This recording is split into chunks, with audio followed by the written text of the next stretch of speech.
The Panjshir Valley, a land the Taliban has never controlled until now. This was the last pocket of resistance to the group's rule in Afghanistan.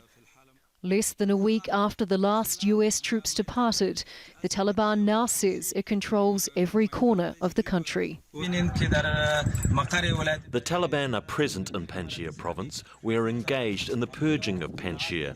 The capital of Panjshir is under the control of the Taliban. The enemy suffered a lot of damage, but we did not suffer any damage.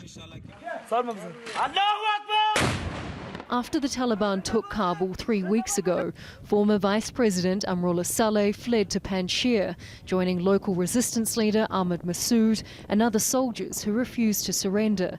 They called themselves the National Resistance Front. The group and the Taliban fluctuated between fighting and negotiations until talks broke down last week.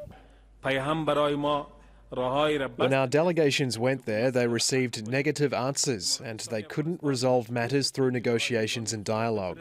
So the Islamic Emirate decided to send military forces to get rid of this violent nest of terrorism.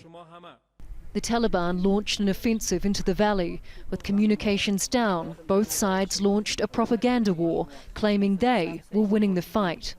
We're in our positions and fighting is ongoing. The enemy has been exterminated. I took this weapon from a Taliban fighter. Their dead bodies are spread out on the ground. The Panjshir Valley was used to successfully resist Soviet forces in the 1980s and the Taliban in the 1990s and early 2000s. One of the United States' biggest allies during that era was Northern Alliance leader Ahmad Shah Massoud. He was assassinated by al-Qaeda suicide bombers 20 years ago, 2 days before the 9/11 attacks in the United States. His son, Ahmad Massoud, was the face of this generation's resistance to the Taliban. A voice note was sent out by his spokesman on Monday. Al Jazeera could not verify when it was recorded. My dear countrymen, wherever you are, inside or outside Afghanistan, I want you to start an uprising. Do whatever you can do. Stand up and raise your voice. Nobody knows where Massoud escaped to and where the other resistance leaders fled also. Still, they remain hopeful they can transplant their uprising from Panjshir to neighbourhoods across the country. The Taliban, meanwhile, remains triumphant. Charlotte Bellis, Al Jazeera, Kabul. Now, the US and the UK have been watching the situation closely as things continue to unfold in Afghanistan. The US Secretaries of State and Defence are visiting Qatar to discuss the situation, and the British Prime Minister has been addressing Parliament. We'll speak to Jonah Hall in London in just a moment, but first to our White House correspondent Kimberly Halkett in Washington. Kimberly, the US Defence Secretary in Doha today, Antony Blinken, the Secretary of State, also arriving in Doha today. It seems Washington ramping up diplomatic missions overseas. What is this all about? Is it about reassuring allies that the US is not abandoning them? It's part of that.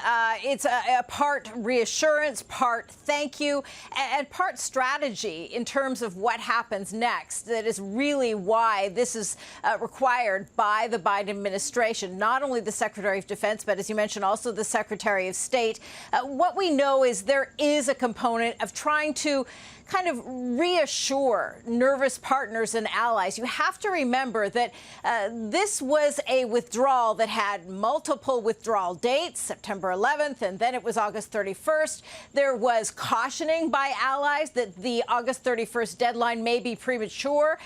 This is an administration that has said it wants to work with its partners and allies, but then really ignored that advice with respect to the withdrawal. So there are many allies now scratching their heads saying, is this administration that is committed to multilateralism, or is this America that chooses to go on its own and alone?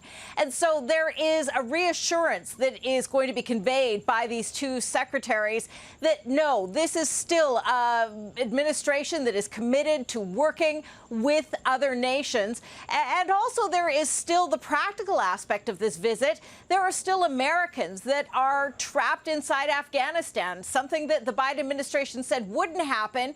It has happened. And now there's a recognition that there's going to be a need to particularly really work with Arab and Gulf allies to try and secure the release and to evacuate those remaining Americans that are still in Afghanistan. So the part with regard to gratitude is going to be the thank you, because obviously Qatar played a major role in helping to see that historic airlift of more than 100,000 people out of Afghanistan took place. So there are going to be a number of very detailed meetings that are going to take place on these issues over the next few days. Kimberly, thank you very much. We'll, of course, be watching those meetings here on Al Jazeera. Kimberly Hackett is our White House correspondent. Now, the